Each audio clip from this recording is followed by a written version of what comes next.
C'est l'accomplissement d'une prophétie. Ouais. Maintenant, tu nous amènes au Vatican? Non, je suis encore là parce que parce qu'il disait, dans la fin de la prophétie, il disait, si vous les voyez, si tu vois les gars avec les drapeaux, là, Oui. donnez-leur votre allégeance, car c'est l'armée du Mahdi.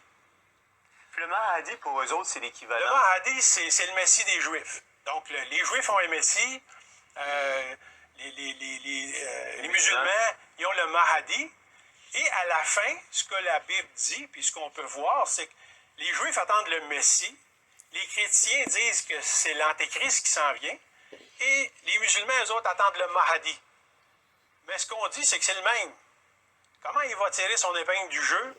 Mais c'est le même. Ça va être l'Antéchrist pour les chrétiens, le Messie pour les Juifs. Le Mahdi Mais pour être Messie pour les Juifs, il faut que tu aies une descendance juive. Pour être le Mahdi, il faut que tu sois musulman. Donc, c'est dur à comprendre. Mais dans mes voyages, puis tout ça, à un moment donné, on s'est aperçu que nous, notre généalogie vient du Père. Ouais. La plupart de la planète, c'est ça. Sauf Barack Obama est juif, il est musulman aussi. que les Juifs, la généalogie vient de la mère.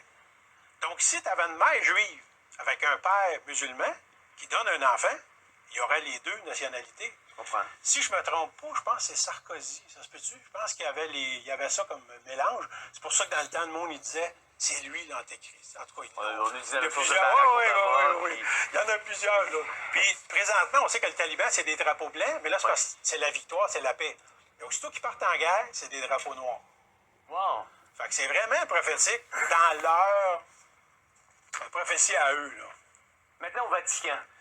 Oui. Le pape, là, je vous dis à tous les catholiques, c'est le temps de vous impliquer. Le pape ouvre une consultation de 2 ans sur l'avenir de l'Église catholique.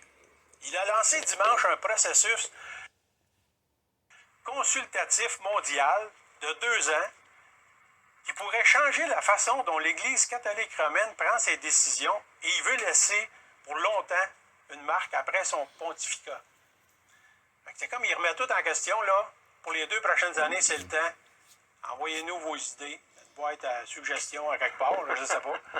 Et on sait qu'il a été controversé beaucoup depuis qu'il est là. Absolument, tellement. Un athée peut aller au ciel, il n'y a pas d'enfer. C'est vraiment spécial. Tu sais, je faisais une farce à un moment donné. Depuis que je suis tout petit qu'on dit hey, sois pas plus catholique que le pape, ou tu peux pas être plus catholique que le pape. Mais aujourd'hui, je pense que c'est possible d'être plus catholique que, malheureusement, pour ce pape-là, là, mais parce qu'il y a des catholiques qui sont fervents. Ouais. Mais lui, il commence à tasser les frontières. Quelque chose assez fascinant qui se passe en Philippines. Oui. Une petite gorgée d'eau. Les Philippines, j'ai vu ça sur Internet, puis vite, ça m'a piqué, justement. Il dit « piquons-les pendant qu'ils dorment ». Donc, Rodrigo Duterte, le président là-bas, il dit il propose que les réticents de ses compatriotes se fassent vacciner, qu'ils reçoivent cette injection pendant leur sommeil. C'est comme, on pique coûte que coûte, puis j'ai vu une couple de photos de ce qui se passe là-bas, une couple de vidéos. Là. Littéralement, pendant que les gens dorment, on les injecte. On va les forcer, là. On va y aller, puis on va les forcer à se faire injecter. Mais voyons donc. Ouais, c'est spécial. Là. Fait qu'il y a des affaires qu'on entend partout. Puis ça, quand j'ai entendu ça, j'ai pensé au livre de ma mère. Ma mère, elle a écrit un livre, là, ça fait 35 ans. Là. Ouais, ben c'est ça, je l'ai. Puis on l'a aussi sur la photo. Attends, je l'ai l'image 9, je crois, c'est ça. Alors, quand j'ai vu ça, ça m'a fait penser au livre. Ça s'appelle Chaque jour avec le maître. C'est une méditation de tous les jours. Ouais. Puis si on va, pour ceux qui l'ont, à la journée du 16 janvier, je vais vous le lire, puis c'est l'image 10.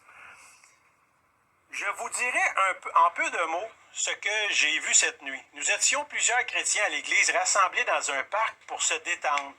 Et les enfants s'amusaient quand soudain le ciel s'obscurcit et je vis tous ceux qui étaient autour de moi qui se dépêchaient de ramasser leurs effets. J'entendis ces mots, dépêchons-nous, rentrons. Je leur dis, que faites-vous? On me répondit, regarde en haut. Alors je vis une armée sans fin se diriger vers nous, 2 par 2, des soldats avec des tanks attachés sur le dos. La crainte s'empara de moi et lorsque j'eus fini de tout ramasser, ils arrivaient.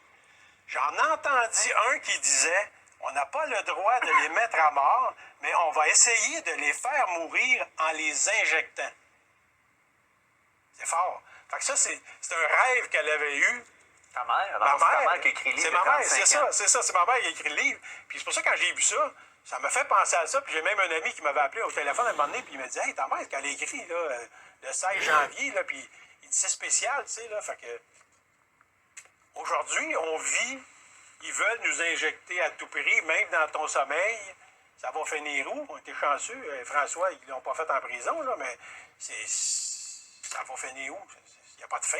Puis tu t'es senti lousse, tu t'es senti généreux ce soir. Tu as dit, on pourrait en faire peut-être tirer Oui, bien. 5 exemplaires. Puis on. Il est dans la boutique de Théovox. Oui. Je pense que c'était le coût de 20 mais c'est ça, la direction Théovox. Merci Exactement. Jean-François. Donc, si vous voulez